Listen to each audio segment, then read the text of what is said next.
আমরা এর আগে একটা ভিডিওতে 2023 সালের ক্লার্কশিপ পরীক্ষা, যার প্রিলিমিনারি পরীক্ষা হয়েছিল 2024 সালের নভেম্বর মাসের 16 এবং 17 তারিখে, তার রেজাল্ট শীঘ্রই প্রকাশিত হবে বলে আমরা বলেছিলাম। এই সাথে চাকরি প্রার্থীরা যাদের প্রিলিমিনারি পরীক্ষা ততটা ভালো হয়নি এবং যারা পরীক্ষা ভালো হলেও সময় নষ্ট না করে আরেকবার পরীক্ষায় বসতে চাইছে, এবং আমাদের সাজেশন সেটা বসা উচিত যতক্ষণে মেইন পরীক্ষার সিলেকশন ফাইনাল না হচ্ছে।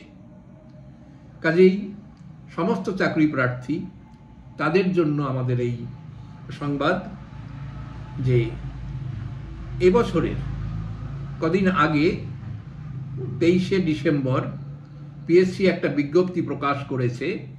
বিজ্ঞপ্তির নম্বর 12/2024। এই বিজ্ঞপ্তিতে বলা হয়েছে যে জানুয়ারি মাসে বিস্তারিত বিজ্ঞপ্তি বেরোবে এবং ফর্ম জমা দেওয়া শুরু হবে ক্লার্কশিপ 2024 এর জন্য। ভ্যাকান্সি সংখ্যা যেটা ঘোষণা করা হয়েছে, জানা গেছে মোটামুটিভাবে, তা 6000। আগের বছরের জন্য সম্ভাব্য ভ্যাকান্সি 8000। তাহলে এর জন্য তৈরি হওয়া এবং এখন থেকেই প্রিপারেশন নেওয়া, তার জন্য আমরা পরামর্শ দেই যারা এই চাকরিতে যোগদান করবে। এখানে আমরা বিস্তারিত বিবরণ এই চাকরির এখানে আমরা তুলে ধরছি। এখানে যারা জয়েন করবে তারা রাজ্যের মহাকরণ অর্থাৎ সেক্রেটারিয়েট, বিভিন্ন রকমের ডাইরেক্টরেট এবং অন্যান্য সরকারি দপ্তরে lower division assistant, lower division clerk, এভাবে এদের প্রথম পোস্টিং হবে। এরা পে স্কেল 22,700 থেকে 58,500 এর মধ্যে থাকবে, অর্থাৎ স্টার্টিং গ্রস স্যালারি হবে তাদের 27,100। বর্তমান ডিএ ইত্যাদি ধরে নিয়ে ডিএর সংখ্যা, ডিএর অ্যামাউন্ট আরও বেড়ে গেলে এই অ্যামাউন্টটা আরও অনেকটাই বেড়ে যাবে বলে আশা করা যায়। এই চাকরির জন্য কোয়ালিফিকেশান সর্বনিম্ন মাধ্যমিক, তবে সর্বোচ্চের কোনো লিমিট নেই, যে কোনো কোয়ালিফিকেশানের ক্যান্ডিডেটরা পরীক্ষায় বসতে পারবে। এবং এখানে আরেকটা সুবিধা হচ্ছে যে এজ লিমিট কিন্তু অনেকটা বেশি। যারা চাকরির চেষ্টা করে অথবা সময় মতো চেষ্টা না করে নিজেদের বয়স বাড়িয়ে ফেলেছ, তাদের জন্য এটা একটা মস্ত বড় অপরচুনিটি। 18 বছর থেকে শুরু করে 40 বছর বয়স পর্যন্ত প্রার্থীরা পরীক্ষা দিতে পারবে। এই বয়সটা হতে হবে জানুয়ারির 1 তারিখ 2024-এর, অর্থাৎ কারেন্ট যে সময়টা এখনো যাচ্ছে এর বছরের প্রথম দিকে, যেহেতু বিজ্ঞাপনটা এই বছরের, কাজেই বয়স কিন্তু 24-এর হিসাব করা হয়েছে।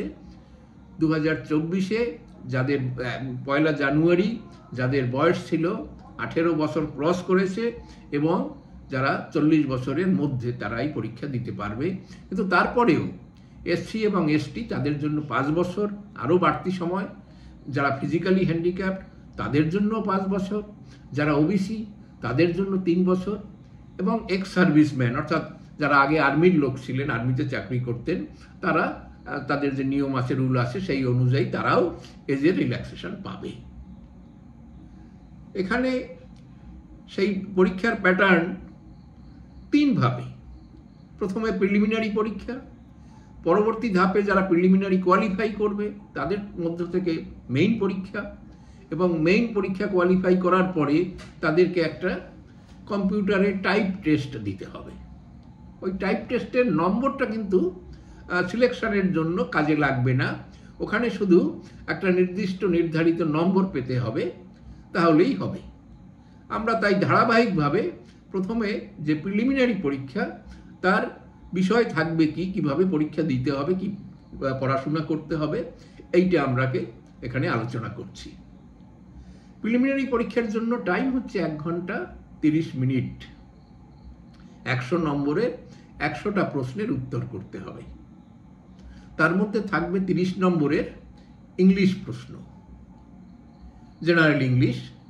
মাধ্যমিক স্ট্যান্ডার্ড, যেহেতু মাধ্যমিক হচ্ছে মিনিমাম কোয়ালিফিকেশান, সেখানে ভোকাবুলারি অর্থাৎ ইংরেজি শব্দাবলী, সিনোনেমস, অ্যান্টোনেমস অর্থাৎ শব্দের অর্থ এবং বিপরীতার্থ, জেনারেল গ্রামার, গ্রামার বলতে আমরা যেগুলো বুঝি আর্টিকেল, প্রিপোজিশন ইত্যাদি, সেই গ্রামার অংশটা থাকবে, টেন্স, ভয়েস চেঞ্জ, ন্যারেশন ইত্যাদি এই জাতীয় প্রশ্ন থাকবে, সেন্টেন্স ফরমেশন, এসব মিলিয়ে আমাদের ইংরেজির পরীক্ষা 30 নম্বর।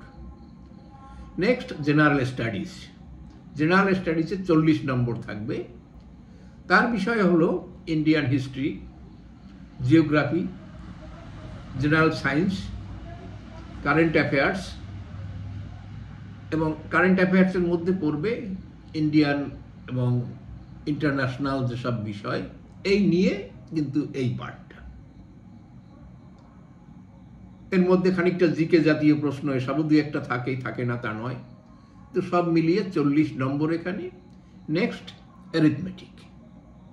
অ্যারিথমেটিকে 30 নম্বর থাকবে, মাধ্যমিক স্ট্যান্ডার্ড, অর্থাৎ এখানে অ্যালজাবরা, জিওমেট্রি ইত্যাদি বিষয় কিন্তু থাকছে না, একেবারে বিশুদ্ধ অ্যারিথমেটিক। এই নিয়ে 30, 40 এবং 30 অর্থাৎ 100 নম্বরের 100টা প্রশ্ন, সময় 1.5 ঘন্টা। এখানে কিন্তু নেগেটিভ নম্বর থাকবে, যেহেতু এটা এমসিকিউ টাইপ, তাই নেগেটিভ নম্বর থাকবে। নেগেটিভ নম্বর হলো 0.25, অর্থাৎ 4টে ভুল হলে 1 নম্বর কাটা যাবে। কাজে এই দিকটাও মনে রাখার বিষয় আছে। মেইন পরীক্ষা যেখানে 2টো পেপার বলা হচ্ছে, সেটা ডিসক্রিপটিভ টাইপ, অর্থাৎ এটা এমসিকিউ নয়, এখানে লিখতে হবে। লিখতে হবে কি কি? একটা পোর্শন ইংরেজির এবং একটা পোর্শন বাংলার। প্রথম পেপার 1 যদি ধরি, তাই ইংরেজি, সেখানে 15 মার্কস, 50 নম্বর থাকবে। 3টা বিষয় থাকবে প্রশ্নে। একটা হচ্ছে রিপোর্ট রাইটিং, সংবাদপত্রে রিপোর্ট পাঠানো, তারপরে সামারি বা প্রেসি রাইটিং, একটা ছোট্ট প্রেসি রাখার জন্য থাকে, এবং ট্রান্সলেশন, বাংলা থেকে ইংরেজি করা। এই ট্রান্সলেশন থাকবে 3টে। পেপার 2-এ থাকবে ভাষা, মাতৃভাষা যেভাবে সিলেক্ট করেছে, বাংলা, হিন্দি, নেপালি, উর্দু, সাঁওতালি, এই ভাষাগুলো। এখানেও 50 নম্বর, এবং লিখতে হবে একটা রিপোর্ট, সামারি বা প্রেসি করার একটা এক্সারসাইজ থাকবে। নেক্সট হচ্ছে ট্রান্সলেশন, ইংরেজি থেকে নিজের যে মাতৃভাষা যা থাকবে, যেমন আমরা বাঙালিরা ইংরেজি থেকে বাংলায় ট্রান্সলেশন, এগুলো খুব ছোট ছোট এক্সারসাইজ থাকে। কিন্তু কারণ কি, এখানে এই যে 6টা প্রশ্ন বাংলা এবং ইংরেজির, এর জন্য মোট সময় হচ্ছে 1 ঘন্টা। এই 1 ঘন্টায় 100 নম্বর কভার করতে হবে। ফলে লেখার যে প্রক্রিয়া, সেটাকে দ্রুত থেকে দ্রুততর করতে হবে, কন্টিনিউয়াস রাইটিং প্র্যাকটিস করতে হবে। তো যাই হোক, এখানে যারা কোয়ালিফাই করবে তাদেরকে টাইপ টেস্টে ডাকা হবে। টাইপ হবে যে কম্পিউটার টাইপ, আমাদের পুরানো যে টাইপ রাইটার সিস্টেম তা নয়। এখানে অপশান থাকবে বাংলা অথবা ইংরেজি, যে যেটা প্র্যাকটিস করেছে। বাংলায় যদি হয় তখন প্রতি মিনিটে 10টা শব্দ টাইপ করার প্র্যাকটিস থাকতে হবে, আর ইংরেজির ক্ষেত্রে মিনিটে মোটামুটিভাবে 20টা। এখানে 200টা ওয়ার্ডের একটা এক্সারসাইজ দেয়, সেই এক্সারসাইজটাকে ওখানে টাইপ করতে হয়।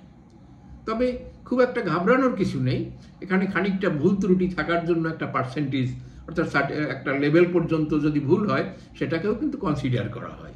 কারণ এরা তো বিশুদ্ধ টাইপিস্ট হিসাবে অ্যাপয়েন্টেড হচ্ছে না, এরা অ্যাপয়েন্টেড হচ্ছে ক্লার্ক হিসাবে। কাজেই তাদের ওই ছোটোখাটো ভুলকে মাপ করে দেওয়া হবে, সেরকম একটা ব্যবস্থা এখানে টাইপের সময় রাখা আছে। কিন্তু 200টা ওয়ার্ড কিন্তু টাইপ করতে হবে, বা বাংলায় যদি 100টা ওয়ার্ড দেয়, সেটা কিন্তু টাইপ করতে হবে, সেটা মনে রাখতে হবে। অর্থাৎ আমি 90টা করে এলাম, 200টার জায়গায় আমি 180টা করলাম, তাহলে কিন্তু অসুবিধা। 200টার 2-4টা বেশি করলেও ক্ষতি হয় না, তার মধ্যে 2-একটা ভুল থাকলে ওরা 200টাকেই ধরবে। কাজেই সেই একটা ইম্পর্টেন্ট পয়েন্ট, এটা মনে রাখতে হবে। বাড়িতে কম্পিউটার থাকলে এখন থেকেই একটু একটু করে প্র্যাকটিস করলে সবার হবে, কারণ এক আঙ্গুলে দুই আঙ্গুলে টাইপ করার অভ্যাস আছে, কিন্তু যখন একটা সময় ধরে অন্যের কম্পিউটারে টাইপ করতে হয় তখন কিন্তু আমাদেরকে একটু ঘাবড়ে যাওয়ার ব্যাপার থাকে। সেই জন্য প্র্যাকটিসের দিকটা অনেক আগের থেকে শুরু না করলে, ওই সময় মানে পরীক্ষার আগে গিয়ে দু চার মাস প্র্যাকটিস করলে হয়তোবা সাফল্য নাও আসতে পারে। তাহলে এখানে একটা বিষয় খুব মনে রাখতে হয়, সেটা হচ্ছে যে প্রত্যেকটা পেপারের যে পার্টগুলো বললাম তার জন্য কিন্তু পিএসসি একটা বেসিক কোয়ালিফাইং মার্কস ঠিক করতে পারে, যে এখানে এই নম্বর পেতে হবে, ইংরেজিতে এই নম্বর পেতে হবে, বাংলায় এই নম্বর পেতে হবে, বা প্রিলিমিনারির জন্য ম্যাথসে এই নম্বর পেতে হবে, এরকম একটা স্ট্যান্ডার্ড ফিক্স করতে পারে। সেটা যদি ফিক্স কোয়ালিফাই না করা যায় তাহলে বেশি অন্য পার্টে বেশি নম্বর পেলেও ক্যান্ডিডেটকে কিন্তু সিলেক্ট নাও করতে পারে। এটা কিন্তু এদের রয়েছে। কাজে আমাদের প্রত্যেকটা পার্টকে মোটামুটি ভালো করতে হবে, তারপরে যার যেখানে ভালো জায়গা আছে, যেমন যার ইংরেজি একটু দুর্বল সে যদি বাংলায় আরও ভালো করে যদি নম্বরটা মেকআপ দিতে পারে ভালো, কিন্তু ইংলিশেও সেই জন্য একেবারে কম পেলাম তা হবে না, সেখানে সেই কোয়ালিফাইং নম্বরটুকু কিন্তু পেতে হবে। এ হলো একটা। দ্বিতীয়ত, যারা এসসি এবং এসটি ক্যান্ডিডেট তাদের কিন্তু ওই রিল্যাক্সেশন খানিকটা দেওয়া হয় ওই মার্কসের ক্ষেত্রে, অর্থাৎ কোয়ালিফাইং মার্কস যদি তাদের জন্য 2, 2.5, 3 বা 5 হয়তো কম করে ধরবে, সেটা পেলে তাদের ক্ষেত্রেও পাস করিয়ে নেওয়া হবে। তাহলে এরপরে তাহলে আমরা বললাম যে টাইপে আমরা এলাম, টাইপ করা হলেও কিন্তু এখানে কোনো ইন্টারভিউ নাই, এবং ওই মেইন এবং প্রিলি এই দুইয়ের নম্বর হিসাব করে কেবলমাত্র ফাইনাল সিলেকশন হবে। আগে বলেছি যে টাইপের নম্বরটা, টাইপের জন্য কোনো নম্বর ধার্য নেই এবং সেটা কোনো যোগও হবে না। ভ্যাকান্সির সংখ্যা কিন্তু অনেক বেশি। আমরা যদি WBCS এর কথা বলি, মিসলিনিয়াস এক্সাম বলি, অন্য অন্য এক্সামের কথা বলি, সেই তুলনায় কিন্তু এখানে সম্ভাব্য ভ্যাকান্সি 6,000। কাজেই যারা 2023-এর পরীক্ষা, অর্থাৎ যেটা 24-এ প্রিলিমিনারি হয়েছিল, বসনি, বা যারা বসেছ পরীক্ষা ভালো হয়নি, অথবা পরীক্ষা ভালো হলেও যারা ফাইনালি সিলেক্ট হবে কিনা এই কথা যাদের মনে থাকবে, বা যারা না থাকলেও তাদের কিন্তু সবার জন্য পরামর্শ যে তোমরা আবার এই পরীক্ষায় বসার জন্য প্রস্তুতি নিতে থাকো। এর জন্য বইপত্র 9, 10 স্ট্যান্ডার্ড বা অ্যারিথমেটিক প্র্যাকটিসের জন্য 7, 8-এরও বইপত্র, বিজ্ঞানের জন্য সেই বই, জিওগ্রাফির জন্য সেই রকম বই, এগুলো কিন্তু পড়াশোনা করতে হবে। খুব একটা উপর ক্লাসের বড় বইপত্র কোনো কিন্তু দরকার নেই। এই নিচু ক্লাসের বইগুলো ভালো করে পড়াশোনা করতে পারলে কিন্তু আমাদের এই কাজটি হয়ে যাবে।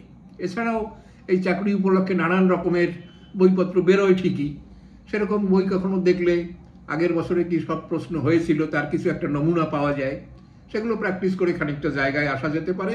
কিন্তু সাজেশন হচ্ছে হাতে সময় নিয়ে টেক্সট বইগুলো ভালো করে পড়া এবং অবজেক্টিভ কোশ্চেন প্র্যাকটিস করা এবং মেইনের জন্য লেখা প্র্যাকটিস করা।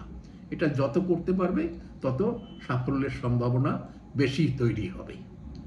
তার জন্য তোমরা ভালো কোচিং সেন্টারের সাথে যোগাযোগ করতে পারো।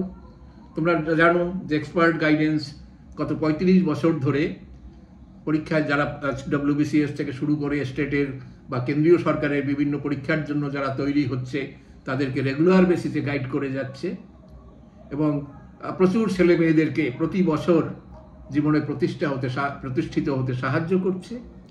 তোমরা আমাদের সাথে যোগাযোগ করতে পারো। আমাদের সমস্ত উচ্চ পদস্থ সরকারি অফিসার ছিলেন, তারা এখানে গাইড হিসাবে কাজ করেন। তারা রেগুলার এখানে ক্লাসপত্র নেন, রেগুলার প্র্যাকটিস করান, লিখতে দেন, কোশ্চেন প্র্যাকটিস করানো হয় এবং লেখার মক টেস্ট ইত্যাদি মিলিয়ে একটা রেগুলার পরীক্ষা দেওয়ার একটা প্রসেস তৈরি হয়। নিজেকে জাজ করতে পারবে যে তুমি চাকরি পাওয়ার উপযুক্ত হয়েছো কিনা। এই জন্য বলি, সাকসেস পেতে গেলে, জীবনে সফল হতে হলে তোমরা আমাদের সাথেও যোগাযোগ করো। তুমি জীবনে প্রতিষ্ঠিত হবে, আমরা তোমাকে সাহায্য করব।